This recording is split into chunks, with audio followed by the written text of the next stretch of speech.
안녕하세요. 오늘도 에브리데이 지니 한국어 팟캐스트에 오신 여러분들을 환영합니다. 여러분, 요즘 즐거운 하루하루 보내고 계신가요? 저는 요즘 주말마다 너무너무 바빠요. 아마 제 나이 또래 20대 후반에서 30대이신 한국 사람들은 아마 지금 엄청 바쁠 거예요. 사실 한국에서 5월과 6월이 되면 주말마다 바쁜 이유가 있습니다. 바로 결혼식 때문인데요. 5월과 6월은 한국에서 날씨가 너무 좋으니까 한국에서 결혼식이 가장 많은 달이에요. 그래서 요즘에 친구들의 결혼식을 참석하느라고 저도 주말마다 이 동네 저 동네 다니고 있습니다. 그래서 오늘의 주제는 바로 한국의 결혼 문화인데요. 결혼은 사실 어느 나라나 다 하잖아요. 그런데 나라마다 결혼식의 문화가 정말 많이 다르더라고요. 그래서 오늘은 한국의 결혼 준비 어떻게 하는지, 그리고 프로포즈는 또 어떻게 하는지, 또 결혼식의 중요한 것들이 무엇인지를 여러분들과 같이 이야기해보면 좋을 것 같아서 오늘은 주제를 한국의 결혼 문화로 정했습니다.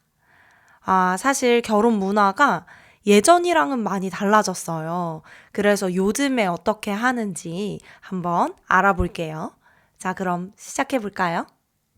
먼저 기본적인 거부터 한번 이야기해 볼 건데요. 여러분의 나라에서는 보통 몇 살쯤 결혼을 해요? 한국의 경우는 통계를 보면 2020년대를 기준으로 한국 남성은 평균 약 33살에서 34살 정도, 여성의 경우는 31살에서 32살 정도에 처음 결혼을 한다고 합니다. 20년 전이랑 비교하면 엄청 많이 늦어진 거예요. 예전에는 남자는 28세에서 30세, 여자는 25세에서 27세쯤에 결혼하는 게 보통이었거든요.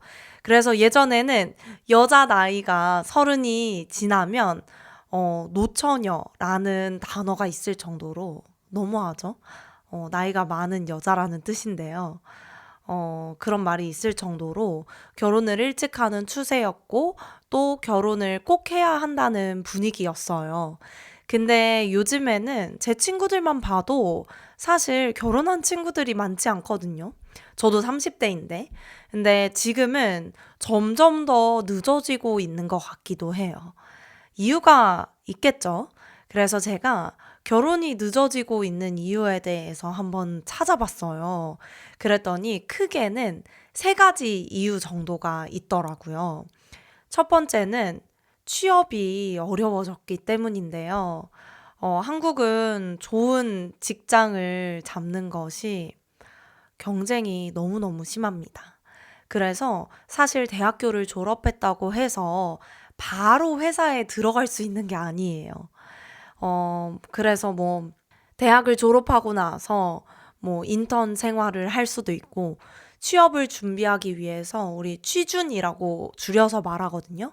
취업 준비를 위해서 영어 공부도 하고 자격증도 따고 이렇게 하다 보면은 20대 후반이나 아니면 20대가 지나서 취업하는 경우도 많아졌습니다. 그렇다 보니까 아직 직장이 없는데 결혼을 하기는 쉽지 않다 보니 결혼이 늦어진 것이 첫 번째 이유였고요. 두 번째 이유는 집값이 너무 비싸졌기 때문이에요.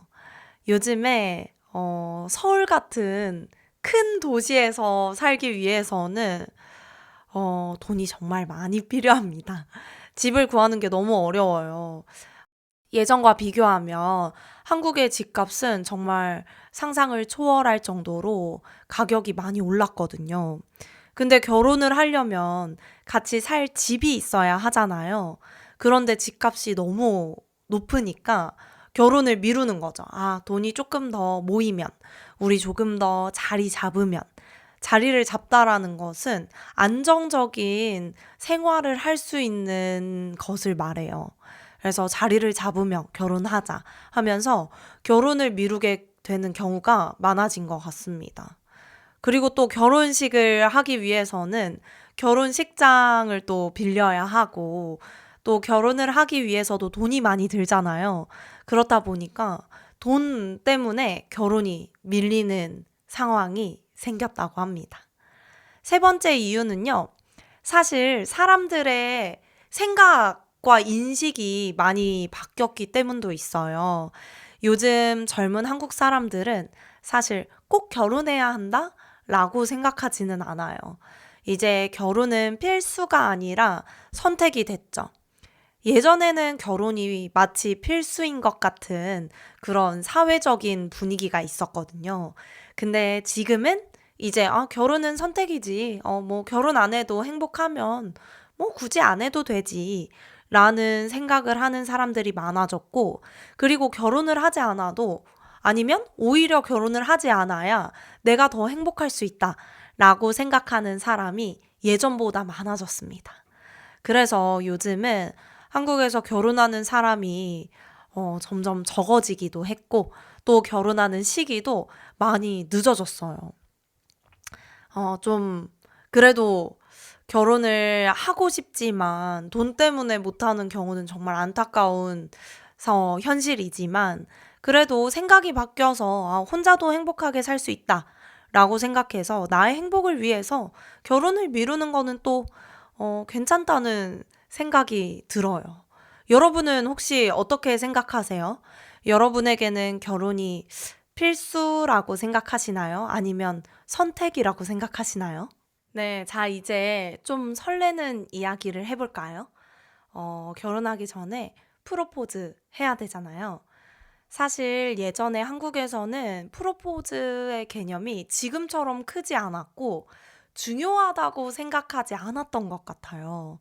그래서 연애한 시간이 그냥 길어지다 보면 좀 자연스럽게 우리 언제쯤 결혼할까? 뭐 우리 이때 결혼할까? 이런 식으로 특별한 이벤트나 어떤 뭐 프로포즈라는 개념 없이 결혼을 결정하고 결혼을 했던 경우가 많았다고 하는데요. 좀 낭만이 없죠. 요즘 젊은 커플들은 많이 달라졌어요. 프로포즈를 정말 크고 화려하고 또 너무 중요하게 생각하면서 준비하는 경우가 많아졌습니다. 그래서 요즘에 한국에서 유행하는 프로포즈 방법이 몇 가지 있는데요. 그 방법을 여러분들에게 소개해 드릴게요. 소개해드리기 전에 한번 여러분들에게 물어보고 싶어요. 여러분들은 혹시 프로포즈에 대한 로망이 있으신가요? 아마 여성분들이 프로포즈에 대한 로망이 있는 경우가 많을 것 같은데, 사실 요즘은 꼭 남자가 여자한테만 프로포즈 하는 게 아닌 여자가 남자한테 프로포즈를 하는 경우도 있더라고요. 그래서 남성분들도 나는 이런 프로포즈 받고 싶다. 이런 생각을 해보셔도 좋을 것 같습니다. 어떤 방식들이 유행하는지 한번 이야기해 볼게요. 요즘은 한국에서 프로포즈를 하기 위한 공간을 빌려주는 곳들이 많아요. 보통은 호텔 방을 빌려서 프로포즈를 준비하는데요. 예쁜 야경이 보이는 아니면 뭐 경치가 좀 예쁜 호텔을 빌리고 그리고 호텔 방 안을 아주 예쁘게 꾸밉니다. 뭐 촛불로 들어가는 길도 꾸미고요. 그리고 막 풍선을 달아놓기도 하고 꽃도 군데군데 꽃도 놓고요. 이렇게 방을 예쁘게 꾸민 후에 두 사람에게 의미 있는 뭐 처음 사귄 날 또는 뭐 1주년 이런 아니면 생일 때 이런 기념일 같을 때나 아니면 뭐 둘이 찍은 사진들을 전시하듯이 막 붙여놓는 거죠. 그리고 반지를 이렇게 꺼내서 나랑 결혼해 줄래? 이렇게 프로포즈 하는 경우가 요즘에 많은 것 같아요. 근데 요즘에는 그냥 반지만 주는 것이 아니라 선물과 같이 주면서 프로포즈 하는 경우가 굉장히 많습니다. 여러분 이렇게 사진을 보면 너무 예쁘지 않나요? 이런 공간에서 프로포즈를 받으면 너무 기뻐서 눈물이 나지 않을까요?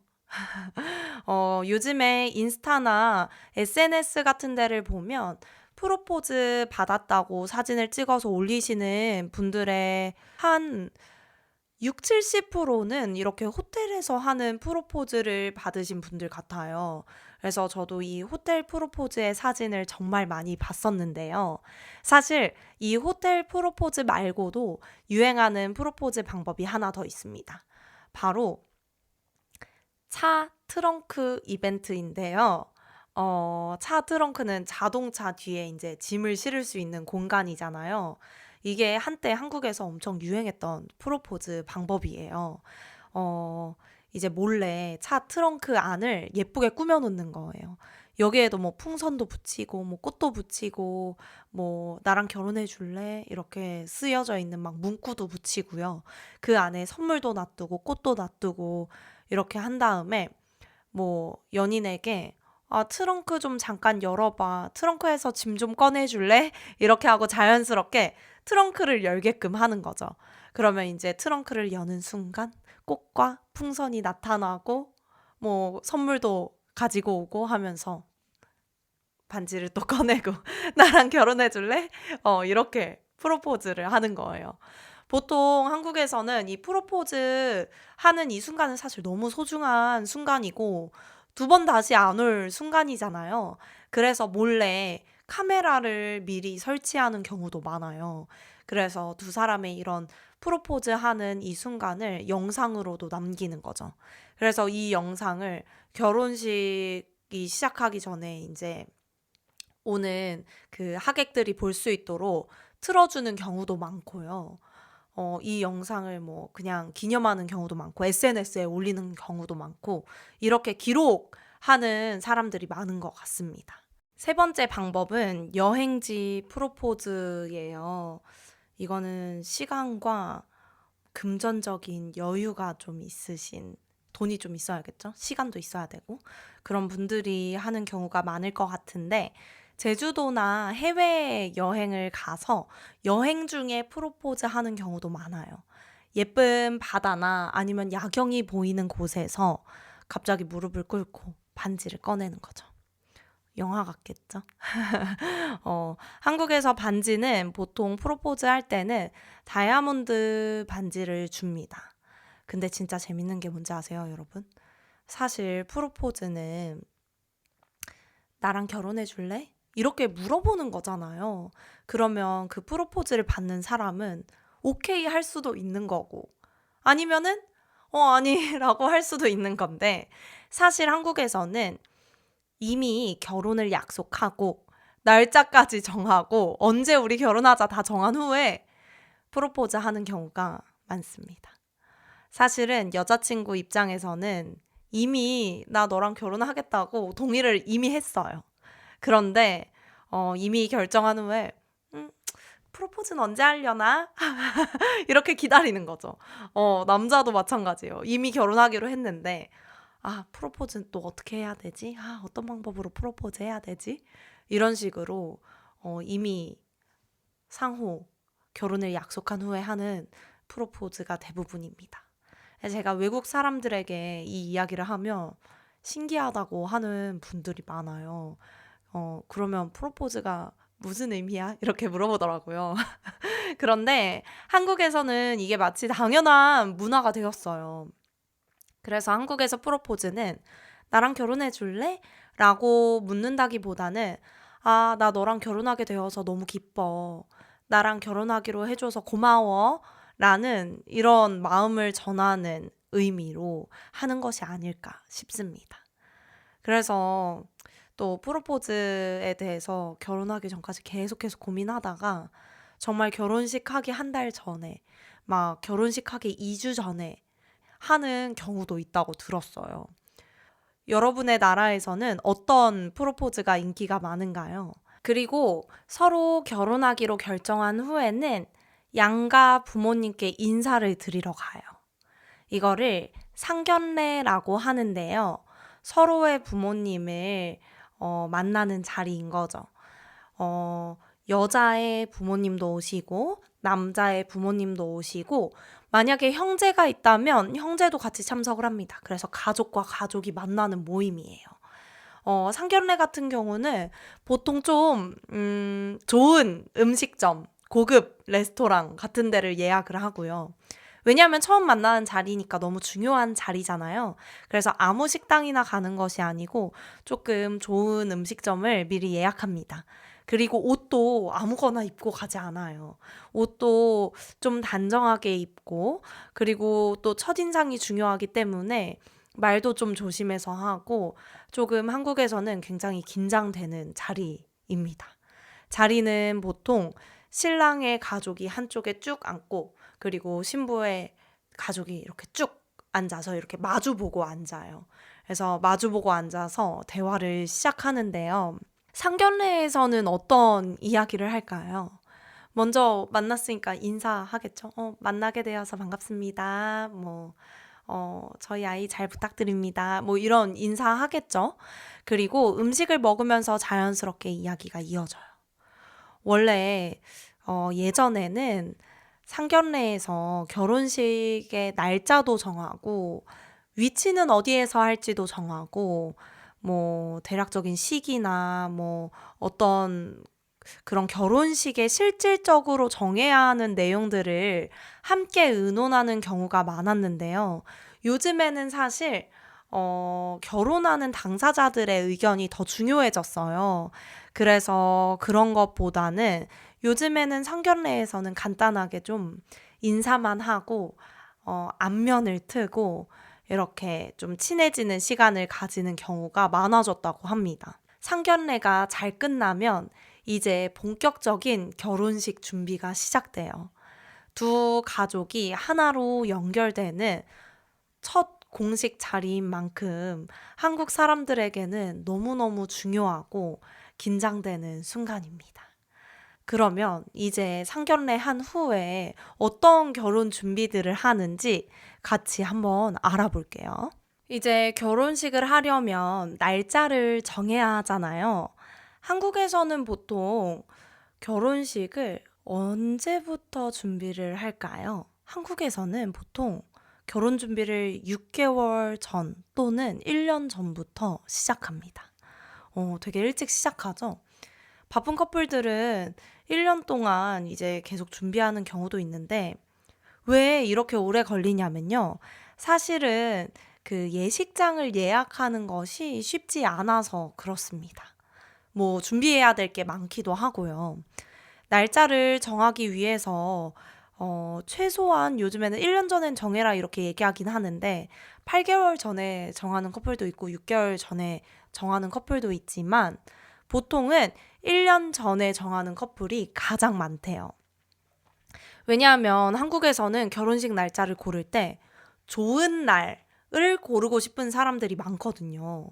이 좋은 날이라는 것은 예전에는 점집이나 이렇게 역술인들에게 물어봐서 어떤 날짜가 좋은지를 물어보고 정하기도 했었어요. 한국의 그 전통 달력에는 손 없는 날이라는 게 있거든요. 손 없는 날이라고 하면 나쁜 기운이 없는 날을 말해요. 그래서 나쁜 기운이 없는 가장 좋은 날을 골라서 결혼을 하고 싶은 거죠. 여기에서 손 없는 날, 이 손이 없다는 게 아니고요. 사람의 활동을 막 방해하고 나쁜 영향을 주는 악신, 나쁜 신을 말해요. 이 손 아니에요. 요즘은 많이 달라져서 이런 것을 신경 쓰지 않고 두 사람이 편한 날을 고르는 경우도 많은데 보통은 가족들이 모이기 좋은 날을 정하기도 하고 그래도 인기가 가장 많은 달은 5월과 6월입니다. 왜냐하면 날씨가 일단 너무 좋고요. 그래서 하객들은 손님인데요. 손님들이 올 때 너무 덥지 않고 너무 춥지 않은 날에 하면 좀 오기가 편하잖아요. 그리고 또 그 신랑 신부도 드레스도 입어야 하고 아침부터 또 일찍 준비해서 나가야 하는데 날씨가 좋으면 더 좋으니까요. 그리고 또 요즘에 야외 결혼식도 많거든요. 그래서 5월과 6월을 선호하는 분들이 가장 많습니다. 이렇게 인기가 많은 날짜, 그리고 또 시간대도 인기가 많은 시간대가 있어요. 토요일 12시에서 2시 사이가 인기가 가장 많은데요. 이렇게 좋은 날, 인기 많은 시간을 예약하려면 1년 전에는 예약해야 내가 원하는 날짜에 결혼할 수 있는 거예요. 한국에서 12시에서 2시 사이가 인기가 많은 이유는 하객들이 점심을 먹기에 가장 좋은 시간이라서 그래요. 지방에서 올라오거나 또는 멀리서 오는 하객들이 아침에 준비해서 또 이동하기에 편한, 그리고 결혼식을 참석하고 또 다시 자신의 집으로 돌아가기에도 좀 편한 시간이기도 하고요. 근데 단점은 이렇게 인기가 많은 날, 그리고 인기가 많은 시간대는 비싸다는 거예요. 가격이 조금 비쌉니다. 그런데도 불구하고 이렇게 인기가 많은 예식장은 1년 전에 이미 예약이 꽉 차 있다고 합니다. 결혼을 준비하다 보면 한국에서 자주 듣는 단어가 있대요. 바로 스드메입니다. 스드메. 스드메가 뭔지 아세요? 이거는 세 단어를 합친 말인데요. 스튜디오, 드레스, 메이크업입니다. 그래서 이 세 가지를 합쳐서 스드메라고 불러요. 결혼 준비를 할 때 이 세 가지를 각각 알아보고 준비하려면 너무 번거롭고 또 생각해야 될 것도 너무 많잖아요. 그래서 한국에서는 이 스드메를 패키지로 묶어서 함께 계약하는 문화가 생겼어요. 웨딩 스튜디오와 드레스 샵, 메이크업 샵이 연결되어서 한 번에 계약하는 거죠. 보통은 이 스드메 예약은 6개월에서 8개월 전에 예약한다고 해요. 근데 이제 준비를 좀 빨리 하시는 분들은 예식장을 예약하면서 그 웨딩 박람회가 있거든요. 그 웨딩 박람회를 돌면서 바로 예약하시는 분들도 있다고 하더라고요. 어떤 건지 각각 한번 자세히 살펴볼게요. 스튜디오는 웨딩 촬영이에요. 결혼식 전에 미리 이제 공식 사진을 찍는 건데요. 스튜디오마다 분위기도 너무 다르고 어떤 곳은 밝고 화사한 느낌, 어떤 곳은 좀 어둡고 분위기 있는 느낌, 그리고 어떤 곳은 내추럴한 느낌, 이렇게 느낌이 다 다르다 보니까 커플이 원하는 분위기에 맞는 스튜디오를 먼저 골라요. 촬영은 보통 스튜디오 촬영과 야외 촬영, 밖에서 하는 촬영 이렇게 두 가지로 나뉘는데요. 스튜디오 촬영은 배경, 조명, 그리고 소품이 다 준비된 실내에서 찍고 여러 가지 컨셉으로 찍을 수 있어요. 그래서 자신이 원하는 컨셉을 이야기하면 상의한 후에 결정할 수 있다고 하거든요. 그래서 제가 친구들의 결혼 사진을 보면 어떤 분들은 이제 반려견, 그 강아지를 키우시는 분들은 강아지와 함께 사진을 찍기도 하고요. 또 커플끼리 취미가 똑같으면 그 취미에 관련된 뭐 소품을 가지고 찍는다거나 이렇게 커플에게 의미 있는 것을 소품으로 들고 촬영하는 경우도 많다고 합니다. 그리고 야외 촬영은 공원, 뭐 제주도에 가서 찍는 분들도 있고 심지어는 해외에 가서 찍기도 하더라고요. 계절에 따라서는 뭐 봄에는 벚꽃이 피는 곳에 가서 찍을 수도 있고, 뭐 여름에는 바닷가에서 찍을 수도 있고, 그리고 또 가을에는 단풍이 있는 곳에서 찍는 것이 인기가 많다고 합니다. 저도 사실 웨딩 사진을 찍어보지 않아서 친구들에게 좀 물어보기도 하고, 그리고 또 많이 찾아보기도 했는데, 웨딩 사진 컨셉들이 정말 다양하더라고요. 그래서 그거 보면서 와, 되게 예쁘다라는 생각이 많이 들었었는데 그때 찍은 이 웨딩 사진들은 먼저는 그래서 청첩장에 들어갑니다. 그래서 청첩장 안에 사진이 들어가고 그리고 또 한국에서는 모바일 청첩장을 주거든요. 그래서 카카오톡으로 보내는 그 청첩장에도 사진이 들어가고 SNS에 올리기도 하고 그리고 결혼식 당일에도 그 결혼식 들어가는 입구에 이렇게 사진들을 전시해 둡니다. 하객들이 볼 수 있도록요. 그리고 나면 이 스튜디오를 또 예약하고 이 스튜디오를 결정하고 또 결정해야 하는 게 드레스잖아요. 결혼식 당일에 입는 웨딩 드레스랑 그리고 또 촬영할 때 입는 드레스 그리고 사실 이 두 개만 있는 게 아니라 결혼식 할 때 입는 드레스, 그리고 결혼식이 끝나고 이 온 손님들에게 인사할 때 입는 드레스가 또 따로 있어요. 그래서 골라야 하는 드레스가 딱 한 벌이 아니라 여러 가지 옷들을 골라야 된다고 합니다. 드레스 샵에 가서 여러 가지 드레스를 직접 입어보고 고를 수 있는데요. 드레스 종류가 정말 다양해요. 막 풍성하게 퍼지는 공주 스타일, 공주 같은 옷, 그리고 이렇게 몸에 좀 달라붙는 슬림한 스타일, 그리고 뭐 어깨가 보인다거나 뭐 이렇게 여러 가지 디자인들이 있는데 이 드레스들을 직접 입어보고 그 중에서 가장 마음에 드는 걸로 골라서 계약을 합니다. 그리고 메이크업 같은 경우는 결혼식 당일이랑 웨딩 촬영 때 받는 화장을 하는 샵을 고르는 건데요. 결혼식 메이크업은 우리 평상시에 하는 일상 메이크업을 할 수가 없잖아요.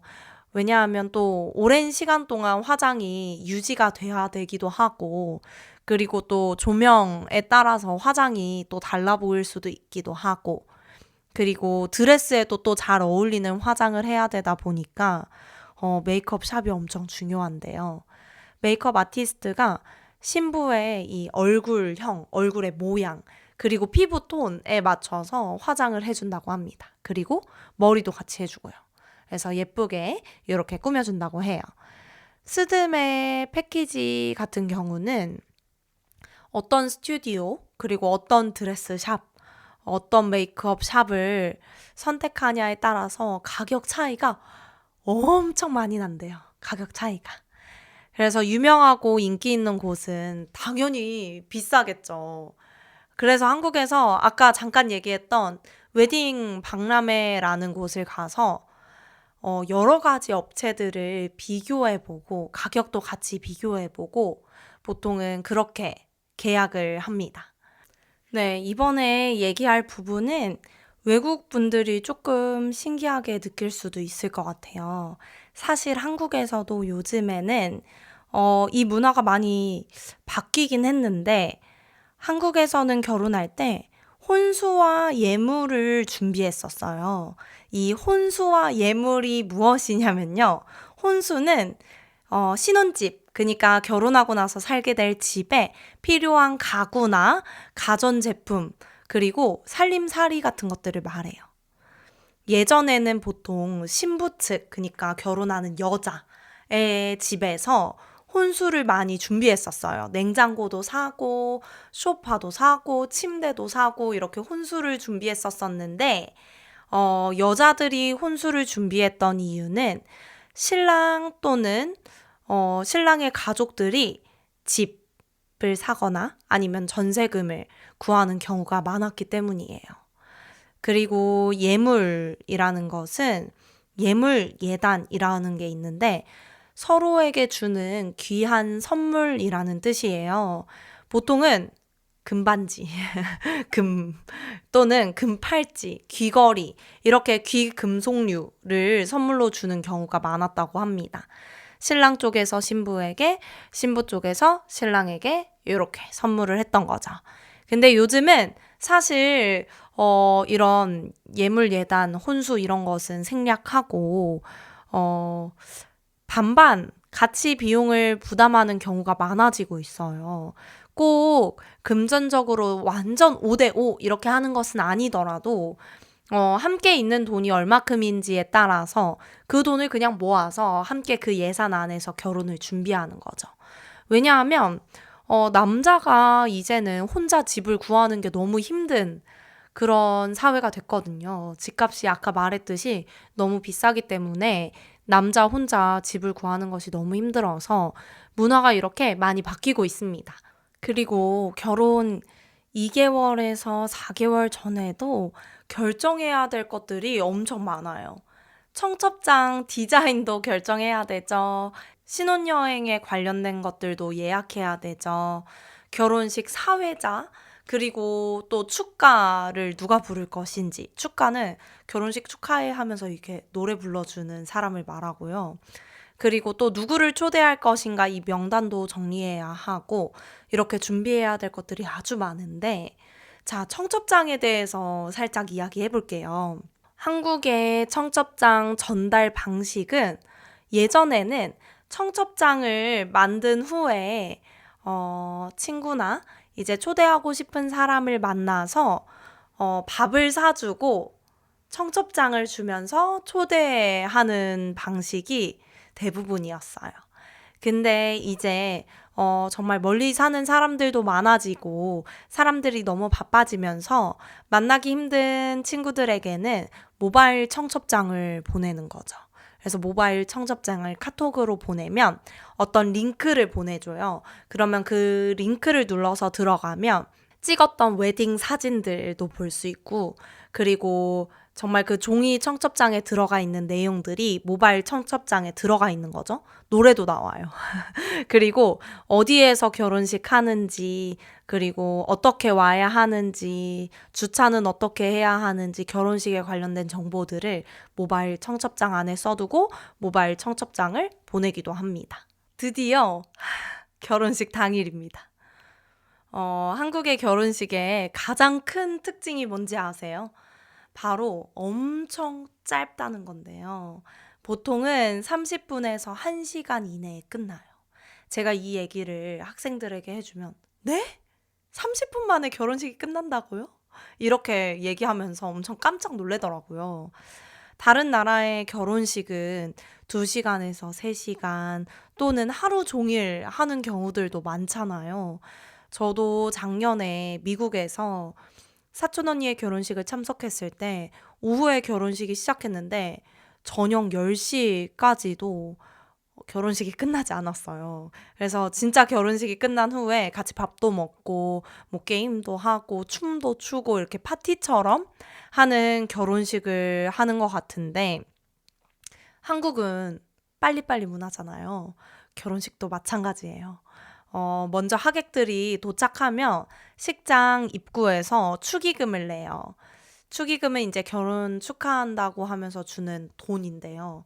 결혼을 축하하는 의미로 하얀색 봉투에 현금을 넣어서 주는 거예요. 요즘에 그냥 별로 안 친한 사람이면 한 10만 원 정도?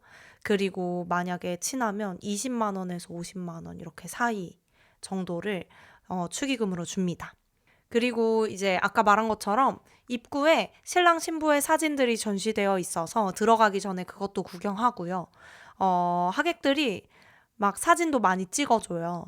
그렇게 이제 들어가서 자리에 앉으면 앞에 큰 화면에서 결혼식 전에 트는 영상이 나와요. 마치 뮤직비디오처럼 둘의 사진들을 가지고 우리 이렇게 연애했어요. 그래서 이렇게 행복하게 결실을 맺어서 결혼합니다. 라는 의미의 영상을 틀어줘서 영상을 보면서 기다리면 결혼식이 시작합니다. 근데 결혼식이 보통 30분이면 끝나요. 이렇게 결혼식이 끝나면 다 같이 무대에 올라가서 사진을 찍고요. 그 후에는 바로 밥을 먹으러 갑니다. 그래서 뷔페로 이동해서 식사를 하고 있으면 신부와 신랑이 드레스를 갈아입고 돌아다니면서 테이블마다 와주셔서 감사합니다. 예쁘게 잘 살겠습니다. 이렇게 인사를 해요. 이렇게 인사하는 것까지 하고 나면 결혼식은 끝입니다. 집에 가면 돼요. 너무 빨리 끝나죠. 한국의 결혼식은 사실 그 음식이 엄청 맛있어요. 뭐 갈비찜, 잡채, 막 초밥도 있고요. 완전 뷔페여서 사실 결혼식 뷔페 때문에 결혼식 가는 걸 좋아하는 사람도 있다고 합니다.